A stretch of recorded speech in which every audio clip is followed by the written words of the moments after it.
Talking tonight about the ongoing opioid issue. Joining us as always, attorneys Greg Fellerman and Ed Ciarimboli. Thanks for being here tonight. Don't go outside.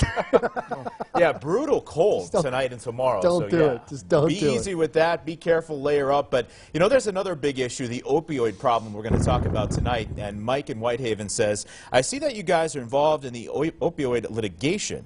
Can you go after the doctors who are prescribing this stuff? And, guys, from what I've seen, that seems to be where things are turning their attention to now. Yeah, and the answer is yes. You can go after the doctors who are prescribing, not necessarily prescribing incorrectly or over-prescribing, or giving these these highly addictive medications, these opioids, to people who have very insignificant injuries or that they're becoming addicted. So can you go after the doctors? The answer is yes, you can, because obviously the manufacturers and the distributors are a huge problem, but the doctors are the last line of defense here, and if the doctors are not doing their job in prescribing these these opioid medications correctly, then you can go after them. Yeah, and I think in the situations where there has been a death, and I think there's been some criminal charges filed, I think those cases are very good cases for the families where their loved one has died as a result of a negligent prescription, basically,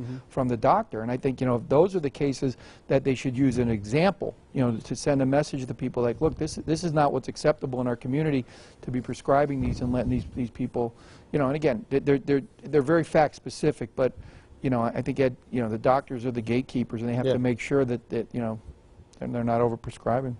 And I'm sure we'll hear a lot more about this issue. Of course, if you have a legal question, you know the number, you know the website, and don't forget, results matter with attorneys Greg Fellerman and Ed Ciarimboli. Have a good weekend, guys. Thanks, Dave. PAHomepage.com and the Law New Hotline are there for you.